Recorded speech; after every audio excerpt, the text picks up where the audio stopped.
Dr. Martin Luther King Jr. visited Cleveland often during the mid-'60s. Yeah, he worked to register black voters and boost Carl Stokes' chances of becoming the first black mayor of a major American city.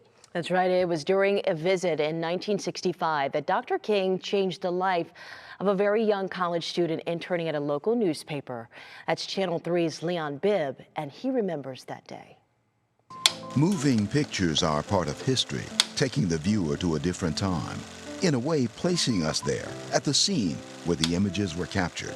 It can also be the case with a single photograph, a frozen moment in time. Especially for me, it is this photograph. More on why that is the case shortly.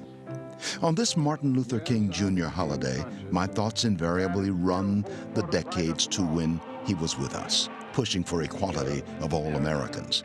Even the 1968 assassination of him at the age of 39 could not silence his words. Because of recordings, the voice of the man who preached love is still with us. His words true now, just as they were then. Freedom and justice, I have a dream that my 4 little children will one day live in a nation where they will not be judged by the color of their skin, but by the content of their character. I have a dream today.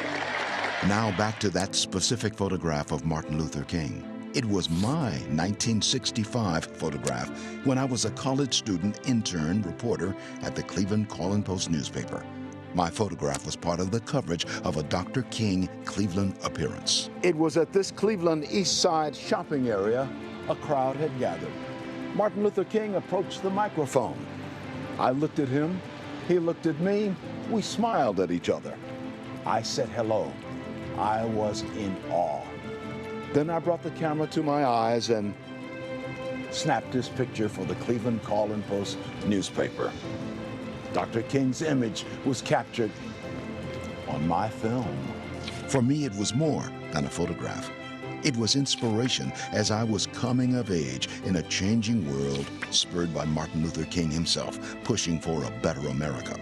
I was a journalism student striving for a better place in this changing world. 3 years later, Dr. King was gone, murdered. But the memory of Martin Luther King, the day of the photograph, still echoes in me. Decades later, I study my old published picture bearing Dr. King's image and my name at the bottom as the photographer. I reflect on all of this, but mostly I reflect on Dr. King himself, what he stood for, and the dream he had for a better America. On this Martin Luther King Day, for 3 News, I'm Leon Bibb, remembering. Oh, Leon, thank you for sharing that with us. Well, years later, Leon would receive another assignment, and that was to interview James Earl Ray, the man who assassinated Dr. King. It took place behind bars at Brushy Mountain State Penitentiary in Tennessee.